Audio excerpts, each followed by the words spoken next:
Today I'll be reviewing the most lighthearted DCEU movie, Shazam, so don't get off that toilet just yet.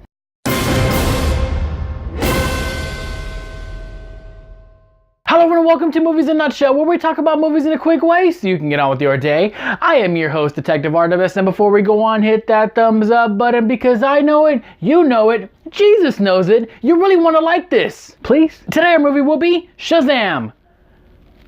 Nothing? In this video we will be talking about spoilers, so if you haven't seen Shazam yet, hit that watch later button on this video, go and watch the movie, and then come back in and join in the discussion. Go! Or if you don't care about spoilers, sit back and let's talk. Directed by David F. Sandberg, who's done movies like Lights Out and Anabelle Creations, kind of changes his signature tone to a more lighthearted comedy movie, and here, it really shows how different it really is from all the other DCU movies. Originally named Captain Marvel, but lost that name due to copyright by Marvel Comics at the time. After it went off publication when DC sued him because their Shazam looks an awful lot like Superman.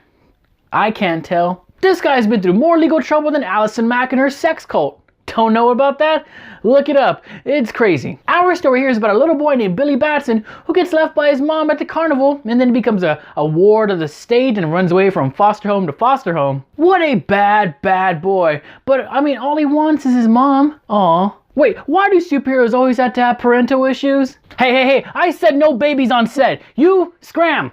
Prior to this in the prologue, we meet our villain Thaddeus Sivana, who gets punked out by his dad and his brother Sid with his fucking Leon Kennedy haircut. Dad gets summoned to the Rock of Eternity by the wizard known as Black Dumbledore. Just kidding. It was that one guy in the other Captain Marvel movie and Guardians of the Galaxy. Man, this guy is throwing it everywhere he can. Dad fails the test that's given to him because he gives in to the power of greed, and then he's like, no, you can't be the new Shazam because you wanted all the power. So he spends his whole life looking for those symbols to put him in the proper sequence to take him back to the Rock of Eternity, which solidifies his motivation. He wants unlimited power! Speaking of that, Mark Strong, who plays the older version of him, is no stranger to playing comic book villains before, as he was the dude in Kick-Ass, Sinestro from Green Lantern, but here I'm like, you know what?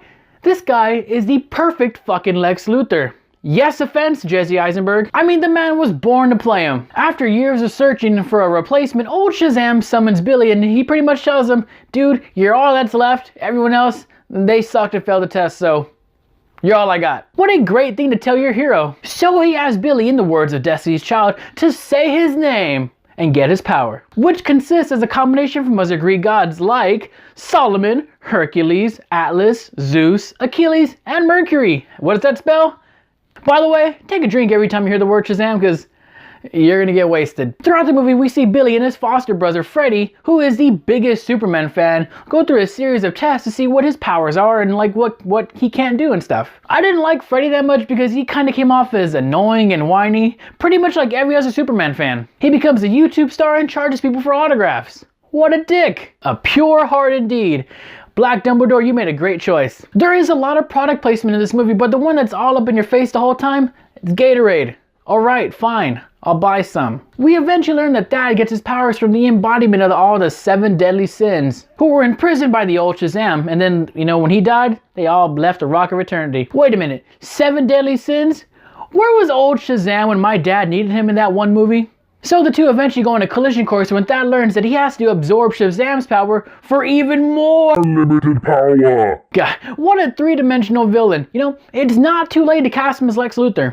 Just saying. So they fight a couple of times in some really awesome looking scenes, and then Thad holds his foster siblings hostage, and then they get chased eventually into a carnival. Shazam gets outnumbered and decides to share his powers with his foster siblings to make the Marvel family. This is the part of the movie I didn't like because I feel a hero should be able to overcome the odds no matter how stacked, because how else are we going to root for him? Here, he already needs help from even less experienced people to help stop the bad guys. The Marvel family thing could have been saved for the second movie, but I guess they had to use it here because it fits the whole theme of the movie, which is family.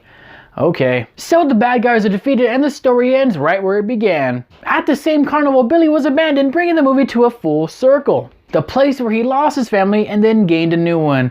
Aww. The mid-credit scene shows Thad trying to find those sequences to the symbols again, but then here he meets Mr. Mind, a 2-inch superpowered space worm that also escaped from the Rock of Eternity earlier in the movie. Yeah, a space worm and Crocodile Man. You know, Shazam does not have the best villains. The post-credit scene shows Shazam making an Aquaman joke about talking to fish, And that's it. And I'm okay with that because no matter how cool you try to make Aquaman, he's still gonna be Aquaman. Little Seaman. He's been a joke for decades and he's still kind of a joke. So I'm all for Aquaman jokes. Now it's time to rate the movie, so let's take a look at the rating system, starting with the best from the left. We have awesome must watch, damn fine movie, good dumb fun, watch on your board, and avoid at all costs. To me, this movie had the perfect tone. It was funny, it was cool, and it didn't take itself too seriously, unlike all the other DCEU movies, which made the whole experience feel really refreshing. The characters are pretty relatable, but the villain was kinda weak. Zachary Levi also did an excellent job by playing the superhero man-child, bringing that little innocence to the character even though he was an adult. Kinda like in Big, which this movie takes clear inspiration from, and it knows it. There's that big reference to the piano. That was rad. So now, let's bring on Black Adam, please. So I hereby declare Shazam a damn fine movie. So what do you guys rate the movie? Vote in the poll above my head. Where's the poll, you ask? Tap screen, hit the I button, cast your vote. Simple. Also, what would you do with Shazam's powers? Let me know in the comments down below, and don't forget to leave a like, share, and subscribe to this amazing channel. I am Detective Artemis, and place your hands on my staff and say my name.